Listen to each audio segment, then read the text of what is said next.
What's up guys, welcome to another massive yet classic chest workout. I am Wesley, representing the rise of the golden era here at VintageGenetics. Today is chest day and we of course start off with the famous bench press. As you saw, we like to do pyramid style training. You start off with 15 reps with your first working set and then go down in reps as you progress in sets. But you also of course increase the weight every time. This is the way they mostly trained in the old days.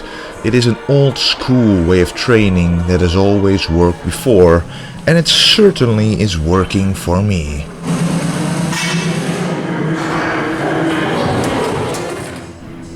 Now here we arrive at working set number 3. I don't usually show this many sets per exercise, but sometimes it's good to show exactly what's up, you know.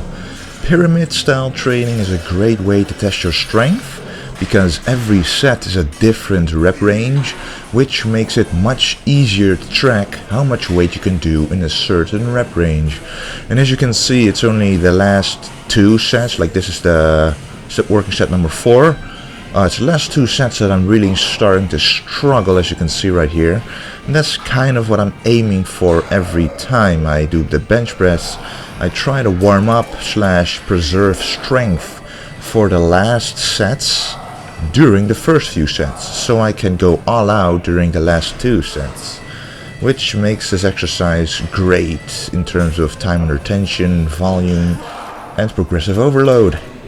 After the basic chest exercise, we move on to the incline bench press, focusing as much as possible on the upper pectoral muscles. I let the bar go down as high as I can on my chest, and I go all the way down to ensure a great stretch and activation of the upper part of your chest. And actually this is exactly how Arnold did them as well. Now we move on to an exercise that I have been doing since a couple of weeks, so it's pretty recent. I've really noticed that this also activates the upper chest a lot. It's kind of a modified military press. I like to do this on the Smith machine because then you can really focus on the mind-muscle connection and not the balance as much as you would have with a regular barbell. But I like sitting not completely straight, but just a little in an inclined position. This puts less stress on the front delts and more on the upper chest. And most people do not realize, but when you fill up your upper chest, it's literally going to look twice as big as before. Everybody has a lower chest, but it's rare to find a physique that has the upper chest to match it. Usually that is underdeveloped, as was my case in the past, but I'm still not content with it, so I added this extra exercise to emphasize it even more.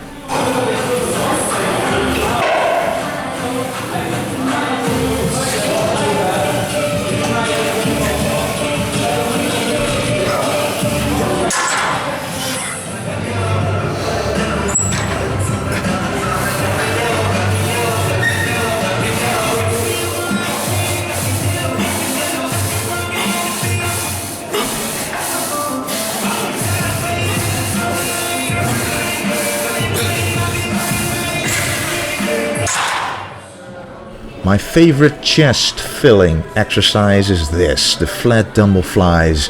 If you don't get a pump by now already, this will certainly give you one. And as you can see, my legs are up to straighten my back on the bench even more. And to me, I notice as much more effective stretch on the bottom this way. And I like to think that this exercise is all about the stretch. The more you stretch, the more the muscle is able to contract, the stronger the contraction, and the more blood is able to rush in. Another exercise that usually focuses on the stretch is the dips. But on this machine you can actually contract the pec muscles really well, and you can see it right here. So that's what I'm doing to maximize the effect of this exercise.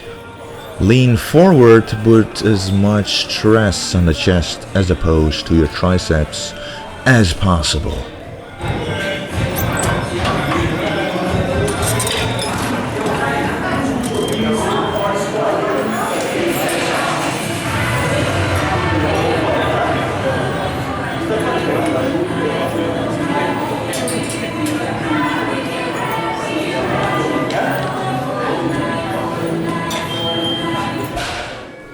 Oh yes, the famous finishing exercise I like to do, the dumbbell pullover. I've been hearing positive comments on the channel about people who have included this exercise in their workouts, so I am happy about that.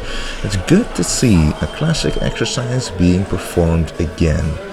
You know, I think this is one of the best exercises for a classic physique. It just works so much. You learn great mind-muscle connection, you learn how it feels to do a vacuum with your stomach, and it creates that overall chest thickness that this exercise is really effective at.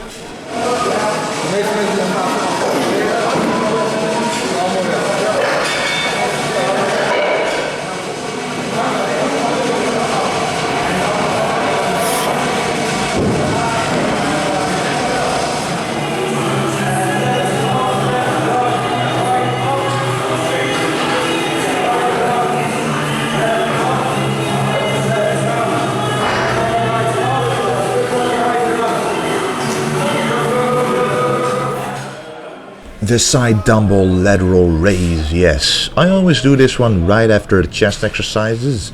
I noticed that I don't need to train shoulders separately because they develop quite well enough because of the chest exercises, which include front delts, and the back exercises, which include rear delts.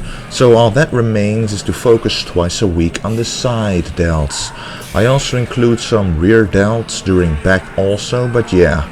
Some people might need a separate shoulder day to bring up the shoulders to where you want them to be, but once they are there and you keep training chest and back, they will not disappear because they are constantly being used. So just a little added side delt exercise should be enough. But keep in mind, maybe your shoulders are not your strong point, so this is just my personal opinion. Moving on to triceps, I usually like to start off with an exercise for the long head of the triceps, the biggest portion. And what's better than an old school French press? I like to do this one heavy to really stretch the triceps as much as I can. And I've had underdeveloped triceps in the past, but this exercise really helped bring them up.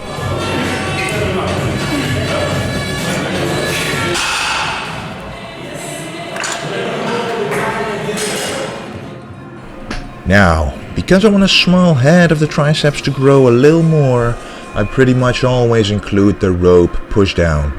Pushing your wrists as far apart at the bottom you can ensures that you hit the small head.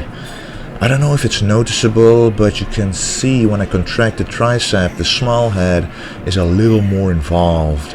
Try to really feel it out, so don't go too heavy, because this is pretty much to isolate a small portion of the muscle.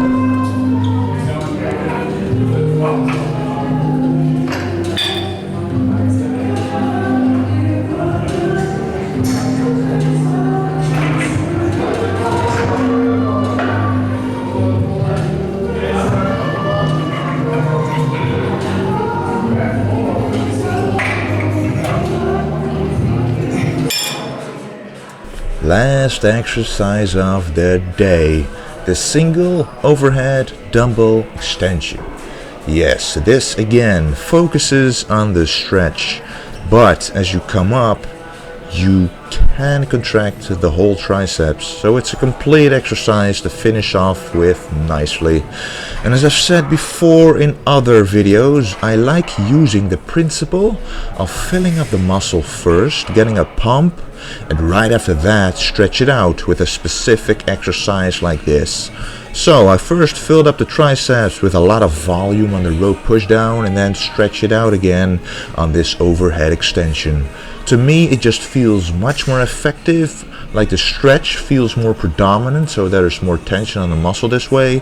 And as you know, time under tension is an important muscle building principle, and I stand by it by using this method. And that concludes today's workout. Thanks for watching. Let's bring back classic bodybuilding. It really is what I strive for. Together, by bringing back some classic exercises, we can grow an army of golden era physiques to take on modern bodybuilding. Anyway, thanks for the support, and I'll see you in the next video. Stay golden, guys.